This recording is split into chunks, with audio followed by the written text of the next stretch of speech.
The radio crackled at 2:47 a.m. A silver sedan had been reported driving erratically on US 93, somewhere between Ely and the Arizona border. No lights. Wrong lane. Doing about 40 miles an hour in a 65 zone. I'd been a Nevada highway patrol trooper for 11 years. I'd seen drunk drivers, medical emergencies, people having nervous breakdowns behind the wheel. I thought I'd seen everything the desert could throw at me. I was wrong. I spotted the car about 3 miles south of a rest stop that had been closed since 2019. The sedan was drifting, not swerving the way a drunk driver does, but drifting, like the person behind the wheel was moving the car with no real intention. Like they were thinking about something else entirely. The headlights were off. The rear lights were off. In the absolute darkness of that stretch of highway, the only reason I saw it at all was because my high beams caught the reflection of the license plate. Nevada plate. I ran it before I hit my lights. The plate came back clean. Registered to a Marcus Webb, age 34, address in Henderson. No warrants. No priors. Nothing interesting at all. I activated my light bar. The sedan kept going. I hit the siren. The sedan kept going. I came up close behind it, close enough that my headlights filled the interior of the car. I could see one person in the driver's seat. Head up. Facing forward. They clearly knew I was there. They just weren't stopping. I called it in. Possible impaired driver, failure to yield. I followed the car for about 2 miles before dispatch told me a backup unit was 40 minutes out. 40 minutes. That's the desert for you. You are very much alone out there. I made the decision to do a rolling stop intervention, essentially pulling alongside the vehicle to get the driver's attention. I moved into the oncoming lane. At that hour, on that road, the chance of meeting another car was almost zero. I pulled up beside the sedan. The driver was a man. White male, dark hair, maybe in his 30s. He was wearing a button-up shirt. He was sitting completely upright, both hands on the wheel, eyes forward. He was not blinking. I tapped my horn. Nothing. I hit my PA system and told him to pull over. He turned his head toward me very slowly, the way a person does when they've been asleep and a sound has just barely reached them. He looked at me. His face was, I don't have a great word for it. Empty. Not frightened. Not confused. Not angry. Just empty, the way a face looks in a photograph taken when the person didn't know the camera was there. Then he turned back to the road. I dropped back behind him and called dispatch again. I told them I believed the driver might be experiencing a medical emergency, possibly a dissociative episode or a diabetic event. They confirmed backup was now 35 minutes out. Still alone. The sedan began to slow down. Not quickly. Gradually. Over about a quarter mile, it dropped from 40 to 30 to 15 and finally rolled to a complete stop on the right shoulder. I parked behind it, activated my body camera, and approached. I called out. No response. I knocked on the glass. The man inside turned and looked at me. Up close, his face was worse. His eyes were open and oriented toward me, but there was nobody home behind them. Mouth slightly parted. No expression. His hands were still on the wheel, 10 and 2, like he was still driving. I asked him to roll down the window. He didn't move. I asked again. Nothing. I tried the door. It was unlocked. I opened it. The smell hit me first. Not death. Not alcohol. Not vomit. It was something I can only describe as mineral, the way the inside of a cave smells, like cold stone and deep earth. In the Nevada desert. In a car. That smell had no business being there. I asked the man his name. He said nothing for a long time. Then, Very quietly, he said, "I couldn't see it in the mirror." I asked him what he meant. He said, "It's been in the back seat since Caliente." I looked at the back seat with my flashlight. It was empty. I asked him what he'd seen. He didn't answer for almost 30 seconds. Then he said, "I didn't see it." That was the problem. It was there the whole time and I couldn't see it. But I could feel the weight. He said it again, the weight. I got him out of the car. He was cooperative, physically unimpaired, steady on his feet. He passed every field sobriety test. His pupils were equal and reactive. His speech was slow but clear. There was nothing medically wrong with him that I could identify. While I was with him, I ran my flashlight through the interior of the car one more time. Front seat, back seat, floor, trunk release. In the back seat, on the center cushion, there was a depression. The kind of compression you see in upholstery when something heavy has been sitting there for a long time. The foam had held the shape.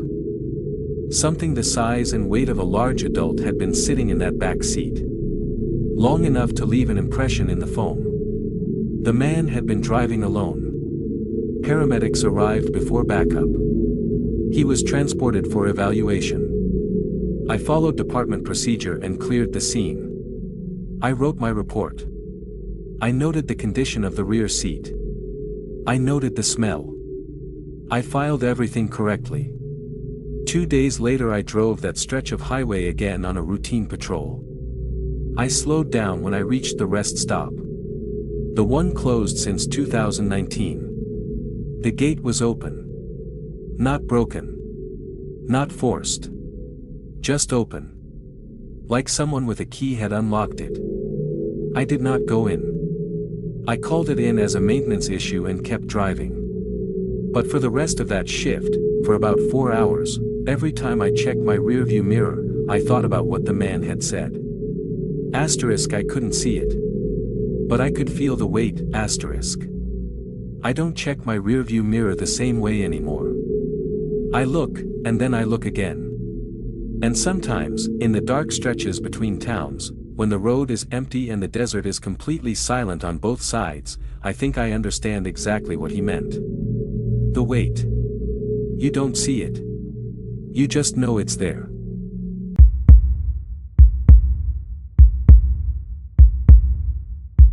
Dispatch sent me to a stretch of Route 375.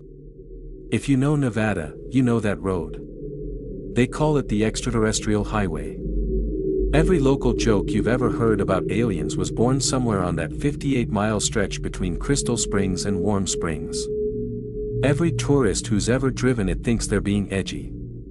Every trooper who's worked it knows something the tourists don't. Strange things happen on that road. Not UFO things. Not science fiction things. Strange things. Human things. The kind of strangeness that lives in the dark space between what a person can explain and what they feel in their chest when they're alone at 3 a.m. in the desert. The call was a welfare check. A motorist had called in a woman walking southbound on 375, no vehicle, no phone visible, no jacket. The temperature that night was 38 degrees. I was 12 miles north. I drove down. I found her at mile marker 29. She was walking on the shoulder, moving at a steady pace, facing away from me. My headlights caught her from about 200 yards out. Dark hair, dark clothing, average height. Moving steadily. Not stumbling. Not waving. Not reacting to my lights at all. I pulled up alongside her and rolled down my window. She was young. Mid-20s, maybe. Her face was calm. Not the calm of someone who'd made peace with something, just calm, neutral, like a person walking to the mailbox on a Tuesday afternoon. She was not dressed for the desert at night. No jacket. Ballet flats, the thin kind, totally wrong for that terrain. I asked if she was all right. She said, "I'm going to Warm Springs." Warm Springs was 18 miles south. I told her I could give her a lift. She shook her head slightly and kept walking. I told her the temperature was dropping and she wasn't dressed appropriately. She said, "I know the way." I told her I needed her to stop walking for a moment. She stopped. She turned and looked at me. Her eyes caught the light from inside my unit, that yellow-white interior light. They were dark eyes, very steady. She wasn't scared. She wasn't confused. She said, "Do you want to know what's wrong with the road?" I asked her what she meant. She said, "Right here. This piece. The road isn't original here. They built it over something. That's why things happen here." She said it conversationally, the way you'd explain how to get to a supermarket. I asked her name. She told me it was Carla. I asked her last name. She paused for just a moment and then gave me a last name I won't write here because I looked it up later and it belongs to a real family in this state and I don't know what to do with that. I asked if she had ID. She said it was in her car. I asked where her car was. She looked back up the road, north, the direction I'd come from, and said, "Back there." I left it when it stopped. I'd driven 12 miles of that road and hadn't seen a parked car. I offered again to drive her to Warm Springs or back to her vehicle. She declined. She was polite about it. Calm. She said she preferred to walk.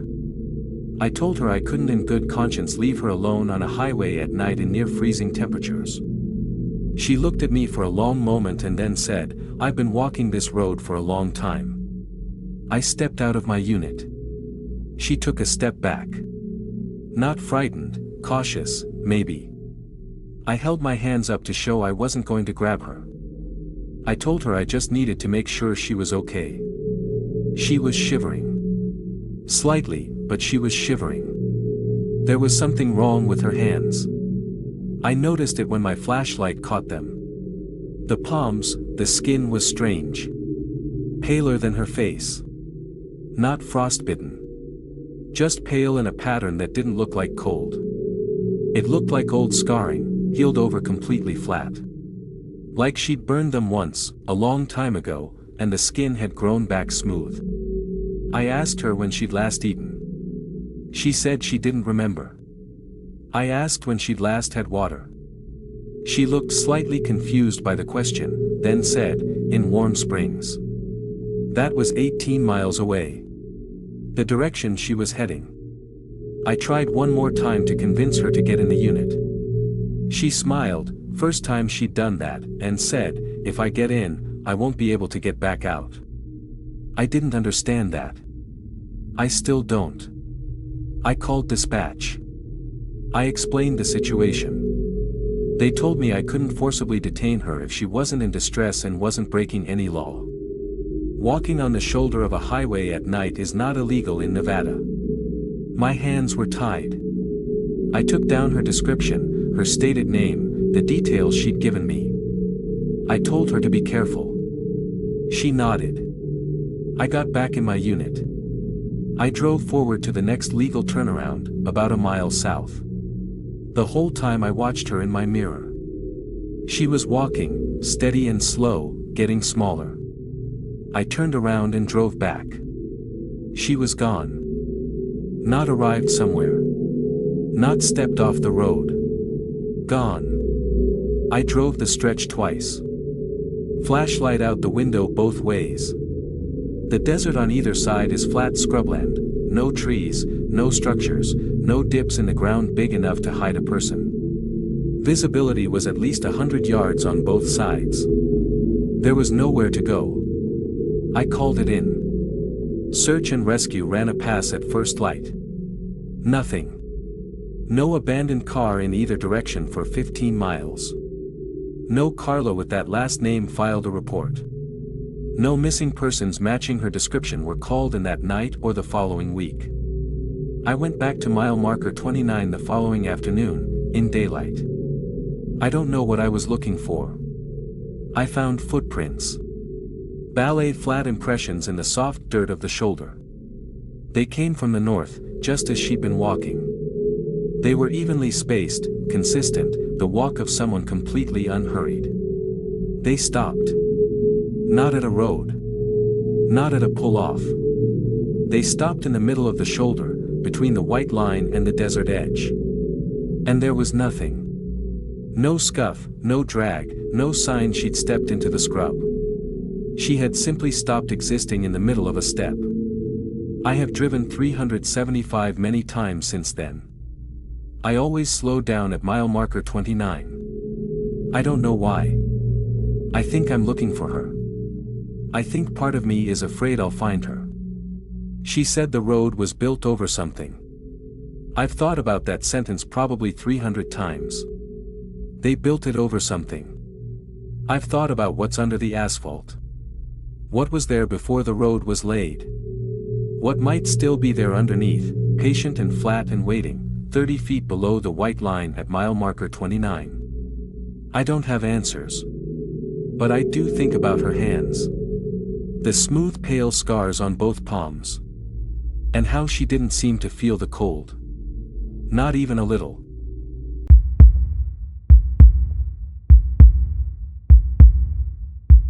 I want to be precise about the timeline because precision is how I keep myself from thinking too hard about what it means. 1:14 a.m., I received a call about a semi-truck traveling northbound on I-15 between Jean and Las Vegas. The caller, a woman in a pickup truck, said the semi had nearly sideswiped her and appeared to have no driver. 1:22 a.m., I made visual contact with the truck. It was a white Kenworth, no trailer, running lights on. It was driving straight. Not weaving. Not drifting. Exactly in the lane. Exactly the speed limit. 1:23 a.m., I pulled alongside. The cab was dark. Interior light off. I hit it with my spotlight. The seat was empty. Not just no driver, empty in the way a room looks when no one has been in it in a long time. No jacket over the seat. No coffee cup. No GPS mount, no hanging air freshener, nothing on the dash. The cab looked like it had just come off an assembly line. 1:24 a.m., I called it in. I requested spike strips ahead and backup. Both were 20+ minutes out. On a semi doing 65 with no driver, 20 minutes is a very long time. I ran the plate. It came back to a transport company out of Barstow. When dispatch called the company's emergency line, they said the truck had been parked at their yard since the previous Thursday. The driver had called in sick. The truck should have been in California. 1:31 a.m., the truck began to slow.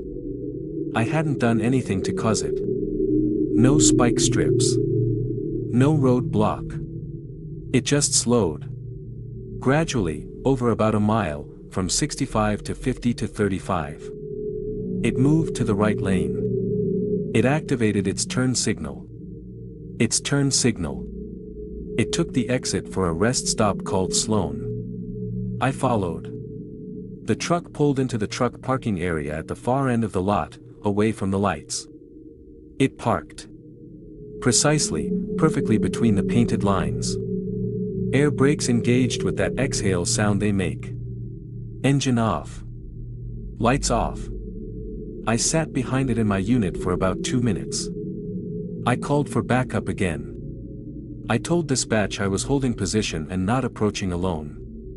I was told a second unit was now 12 minutes out. I kept my lights on the truck. Nothing moved. At the 8-minute mark, the cab door opened. I was out of my unit with my hand on my firearm before the thought finished forming. A man climbed down from the cab. He was older. 60s, maybe. Gray hair, red flannel shirt, jeans. He moved slowly, the way old men do when their joints are stiff. He stood beside the truck and stretched his back.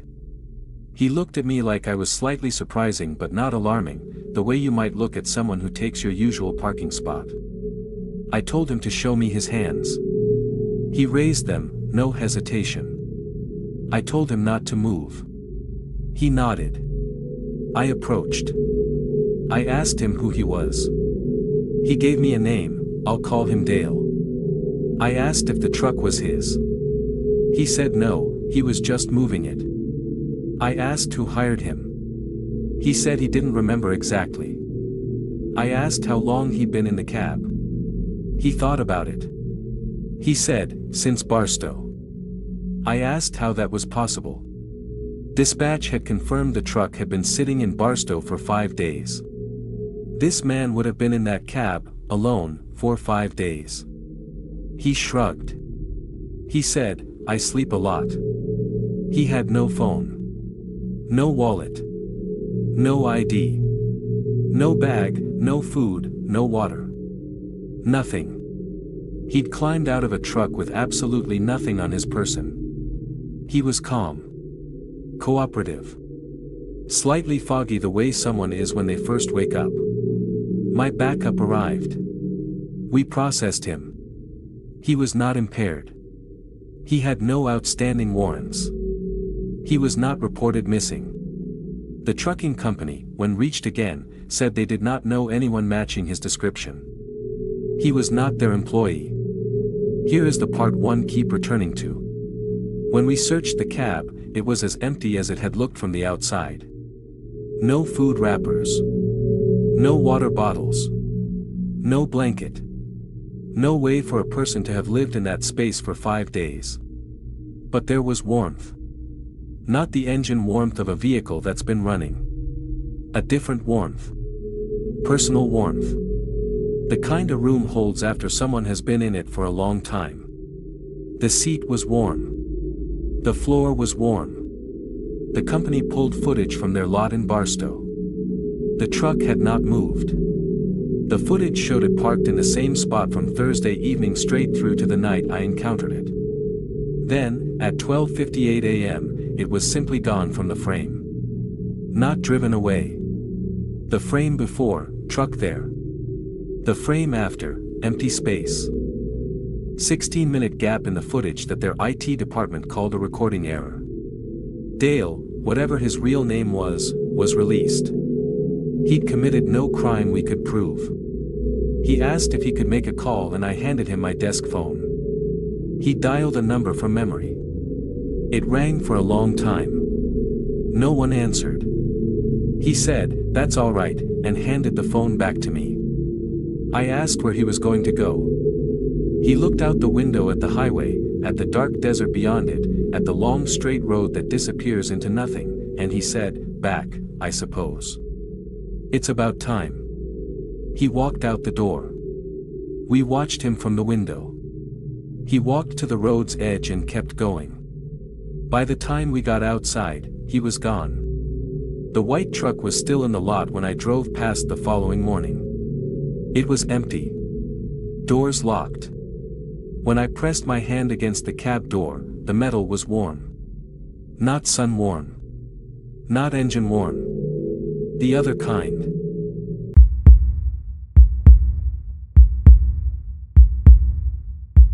I don't tell this story often. Not because I'm afraid people won't believe me. I've told enough strange stories that disbelief doesn't bother me anymore. I don't tell it because every time I do, I go home that night and check the outside of my house before I pull in. I check the darkness at the edge of the driveway, where the motion light doesn't reach. I check it the way you check a shadow when you already know there's something in it. This happened on US 6 east of Tonopah. 2-lane highway. Completely flat. You can see for miles in either direction during the day. At night, your headlights show you maybe a quarter mile of road and then it just becomes wall of dark. On both sides, the desert floor is flat and covered in low scrub. There are no trees. There are no structures. The closest town is 40 minutes in either direction. It was March. About 3:30 a.m. I was running routine patrol on a shift that had been completely quiet. Not one call in 5 hours.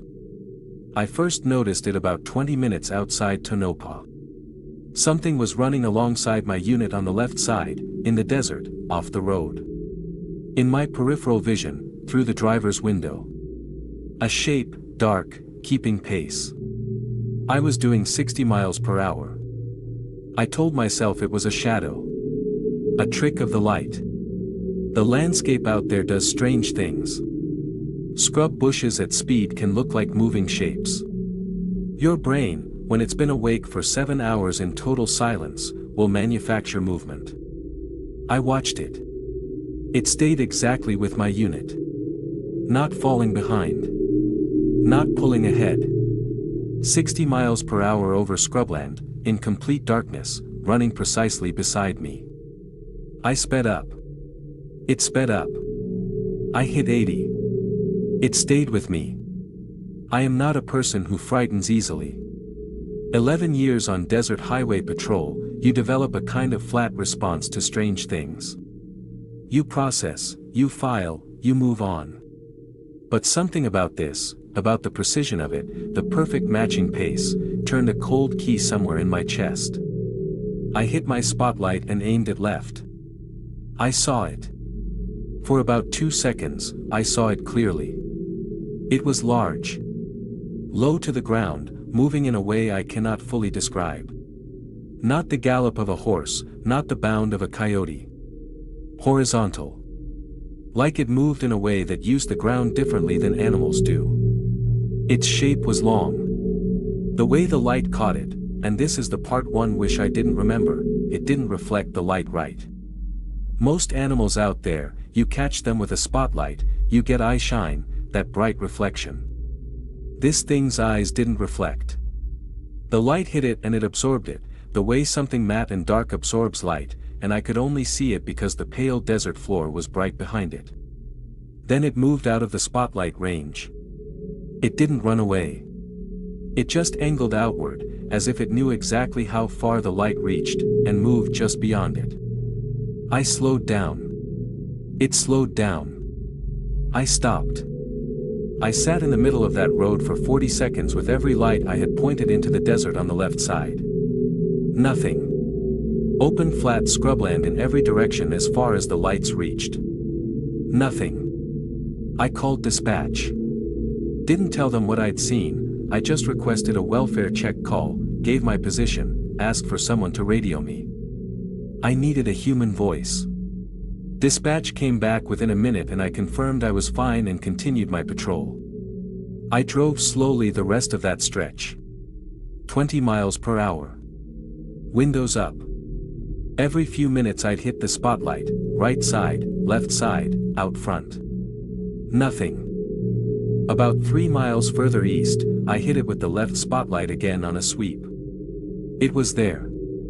Same distance from the road. Same low profile. Still. It wasn't running anymore. It was standing there. In the desert. Facing my unit. I have thought about that moment many times. I have thought about what it would mean if something that can run at 80 miles per hour chose to stop running and simply stood there watching you. Waiting. I did not stop this time. I drove. I watched my mirrors. For the next 6 miles I checked my left mirror every 30 seconds. At about mile 4, I saw it again. Farther back this time. Still following. Moving slower. At mile 6, it was gone. I never saw it again that shift. I finished my patrol and wrote a report in which I described an unidentified large animal pacing my vehicle. I used the blandest language I could. I didn't mention the speed. I didn't mention how it moved. I didn't mention the way it had stopped and watched me. No one followed up on the report. I've driven US 6 many times since. During the day it's just a road through flat brown desert. You'd never guess. But I know that something is out there, somewhere in the flat scrubland east of Tonopah. Something that knows exactly how fast a patrol unit can go. Something patient enough to pace it for miles in the dark. And something smart enough to stand just outside the light.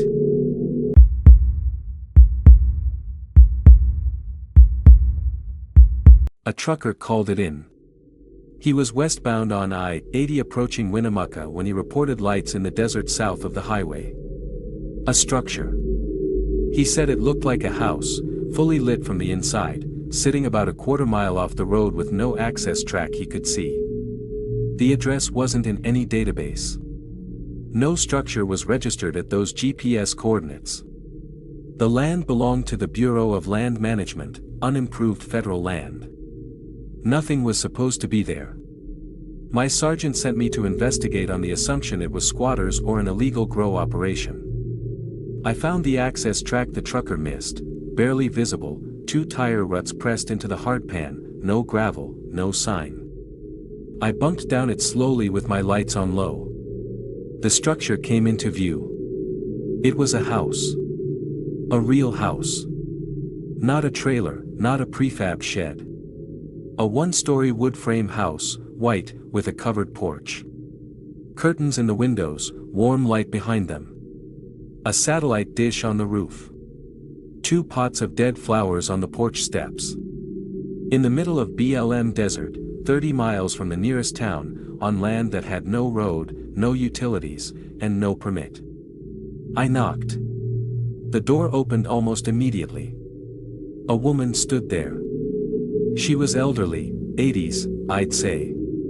Small. White hair pulled back. She was wearing a house dress and slippers. She looked at me with no surprise whatsoever, as if troopers knocked on her door routinely. She told me her name. She asked if I wanted coffee.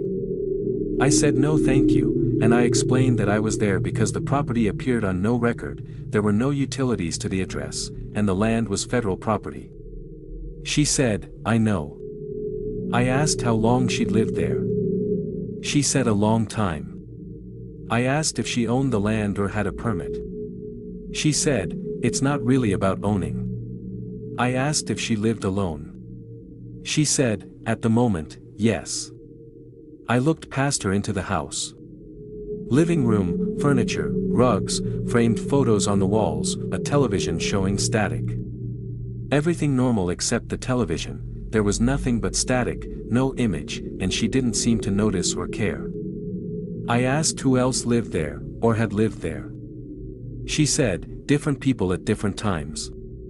I asked what that meant. She said, people pass through.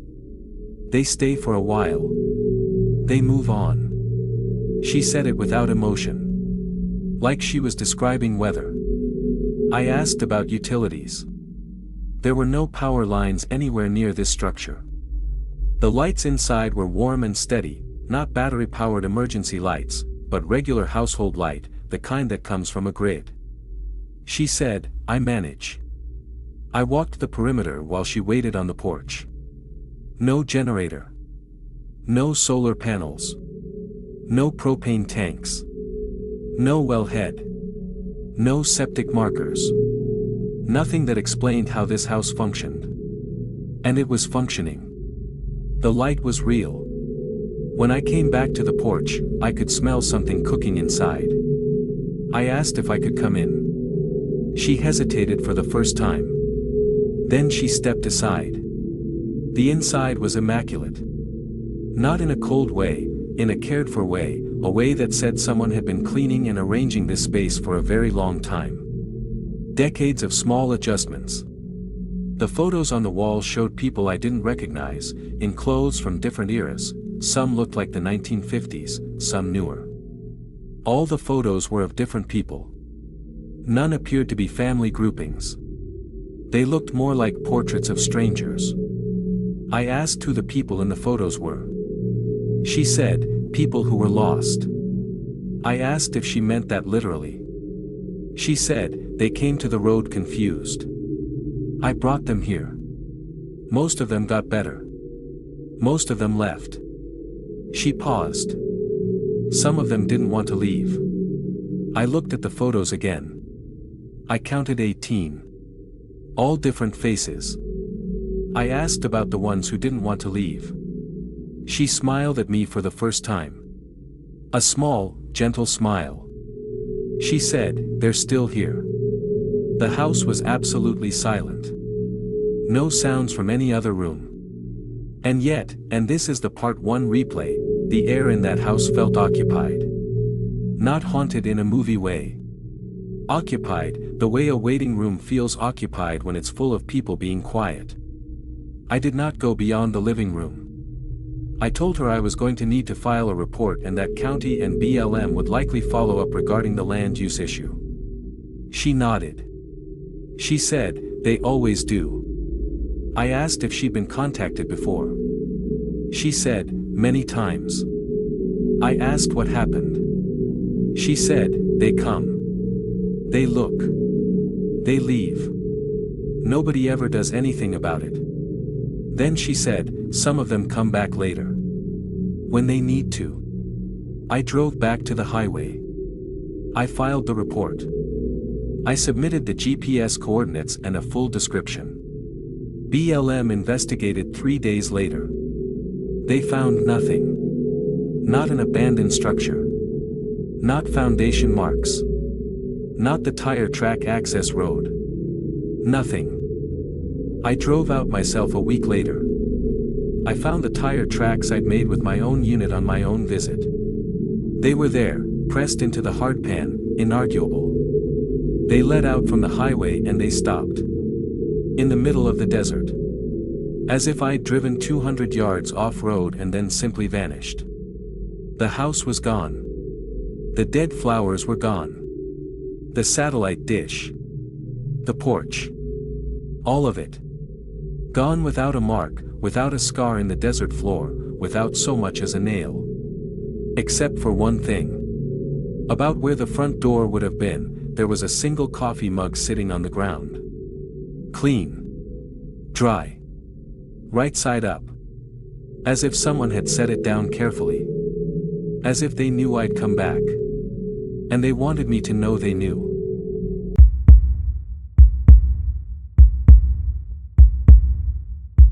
This one starts with static.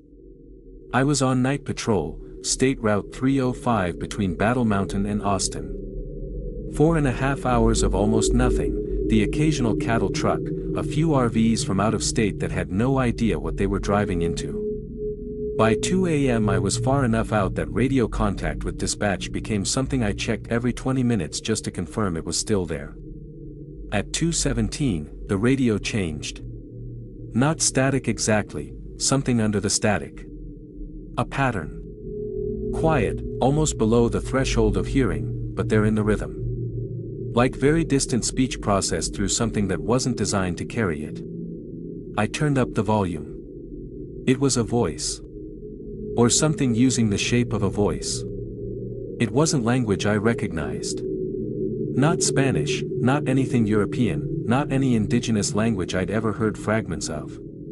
It was rhythmic in a way that felt like language, rises and falls, pauses, emphasis, but the sounds were wrong. Too resonant. Like the voice was coming from something much larger than a human throat. I turned it down. I called dispatch on the secondary channel to confirm my radio was operational. Dispatch confirmed. Normal traffic. I switched back to primary. Still there. Clearer now. I stopped my unit and turned off the engine. I need you to understand what that stretch of 305 sounds like when a car engine stops. There is nothing. No wind that night. No insects, it was too cold. No distant highway noise. Absolute silence, the full heavy desert silence that people who've never been there can't imagine. The kind of silence that has weight. And through the radio speaker, barely audible, the voice continued. I sat with it for almost 3 minutes. I know that because I watched the clock. 3 minutes is a long time to sit in a dark car on a dark desert road listening to something you cannot identify. And then it spoke a word I recognized. My unit number. It said my unit number.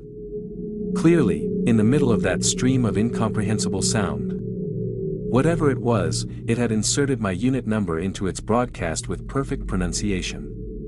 The way you'd insert a known word into a foreign language sentence. I turned off the radio. I sat in complete silence.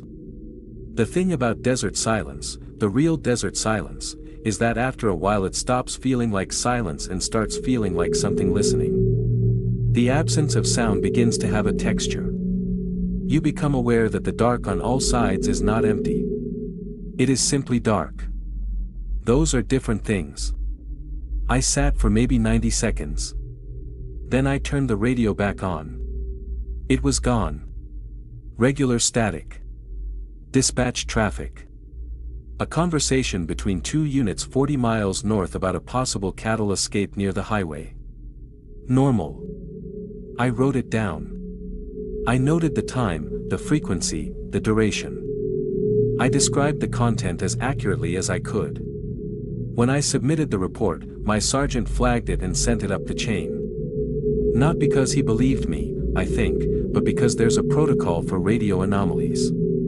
It involves the FCC and, apparently, one other agency whose name I was not told. Someone called me from a Nevada number 3 days later. No name, just a title I won't repeat here. He asked me specific questions about the tone of the voice, the rhythm, whether the sound seemed to have a repeated structure, how long the transmission lasted. I answered everything. At the end he said, "How many times did it use your unit number?" I said once. He was quiet for a moment. Then he said, "That's better than most." I asked what that meant. He said, "The ones it uses more than twice generally don't stay on that route." I asked what happened to them.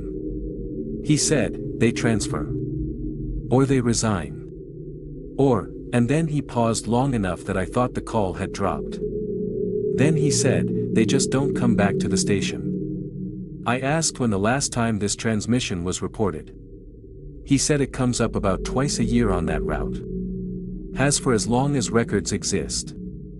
He said the first report was filed in 1961. I asked what was broadcasting it. He said, "We've never found a transmitter." He thanked me and hung up. I still patrol 305.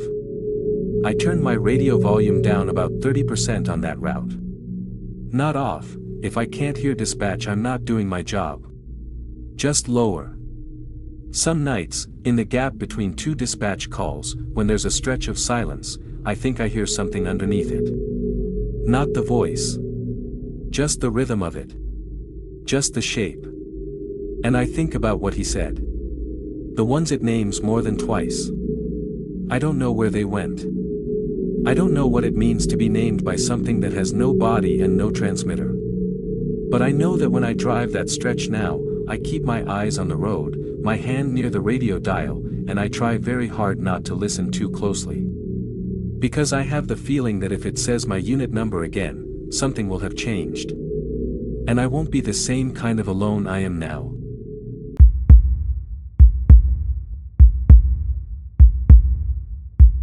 I almost didn't write this one. Not because it's the worst thing that happened to me on patrol, it isn't. I've had worse nights in terms of what I saw, what I had to do.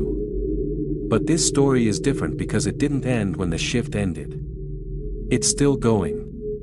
Every time I drive that last mile before my exit off US 95 south of Vegas, it's still going. It started with an abandoned car. Older model Honda, dark blue, parked on the shoulder about 2 miles south of a junction I pass every single shift. License plates gone. No registration in the glove box. No personal items inside. Nothing to identify the vehicle or its owner. That happens. People abandon cars. I called it in, tagged it for impound, drove on. Next night, same spot. Different car. This time a white pickup, late 90s model. Same situation, plates gone, no ID, nothing inside. Wiped clean the way a car is wiped when someone is being deliberate about it. I tagged it. Called it in. Drove on. Third night. A third vehicle. Older sedan. Same spot, almost exactly. Plates gone. Empty. Clean. I stopped for a long time on the third night. The spot was unremarkable. Straight section of highway. No intersection, no landmark, no reason to stop there over any other spot on that 50-mile stretch. But 3 different abandoned vehicles in 3 consecutive nights, in roughly the same location, was too specific to be coincidence. I walked the area with my flashlight. The desert shoulder at that section is sandy, soft enough to hold prints. I found footprints leading away from each car location. All going in the same direction, east, into the desert, away from the highway. All different sizes, different treads. At least 3 different people. All the tracks stopped at roughly the same point. About 40 yards from the road's edge. In a line, like they'd all walked to the same spot and stopped. I stood at that line. I looked east. Flat desert, low brush, nothing visible. The darkness past my flashlight range was total. I went back to my unit and wrote it up. I recommended a welfare check and a wider search. Search and rescue went out the following day. No remains. No further tracks beyond where I'd found them. As if 3 separate people had walked 40 yards into the Nevada desert and simply ceased to exist. No missing persons reports matching the vehicles. No one came to claim the cars. Here is the part one haven't told anyone. On the 4th night, I slowed down when I reached that spot. Out of habit, or instinct.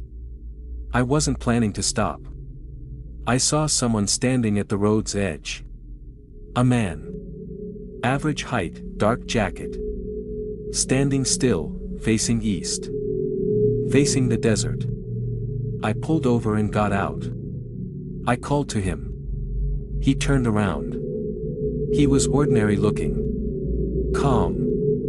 He looked at me the way people look at you when you've interrupted something they were concentrating on. I asked if he was all right.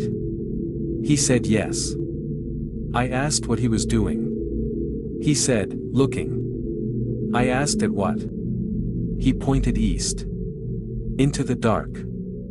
I looked where he was pointing.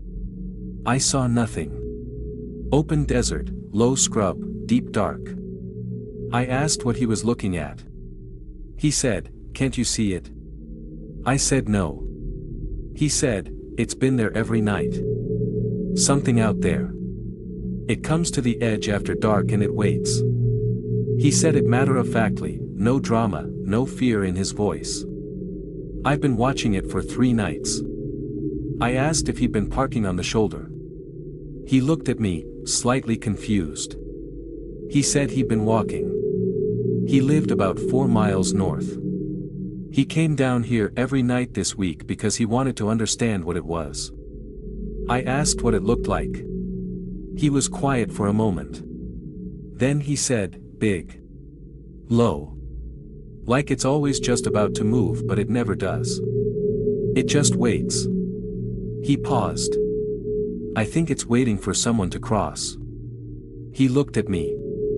The way you look at someone when you're wondering if they're the one. I looked east again. And this time, at the very edge of my vision, in the absolute last degree of dark before my eyes gave up, I thought I saw something. A shape. Low and wide and perfectly still. Too big for a coyote. Too still for any animal that had stood there through the sound of my unit arriving and a man and a trooper talking at full volume 30 yards away. It didn't move.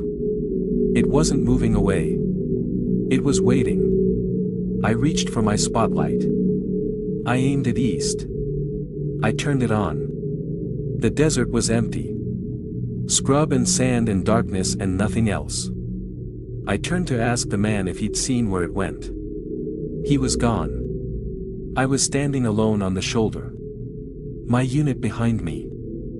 40 yards of soft sand in front of me.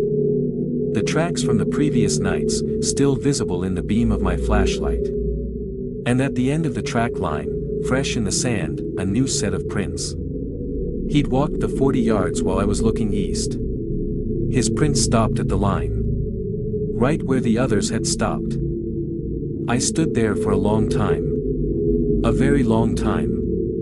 Long enough that the cold reached through my jacket. Long enough that the silence became that heavy listening silence. Long enough that I began to be afraid that if I turned my spotlight back to the east, I would see it again. And it would not be looking at the empty space anymore. I got in my unit. I drove north. I called it in. Search and rescue found nothing the next day.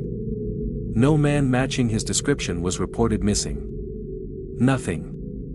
I still drive that stretch every shift. I still slow down at that spot. Not to look. Not to stop.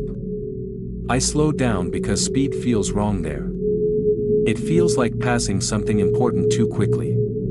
Like driving past a grave. I never use my spotlight there anymore. I drive through the dark with only my headlights and I look straight ahead at the road. Because I know it's out there. Low and wide and still. And I know it's waiting for someone to cross that 40 yards. And I know that the ones who walked there before me didn't stop because they changed their minds. They stopped because something met them. Right there. At the line. Asterisk 7 shifts. 7 roads. 7 things the desert showed me that I cannot unsee, asterisk. Nevada is 300 miles of nothing in every direction and something living in all of it. Drive carefully. And whatever you do, don't stop.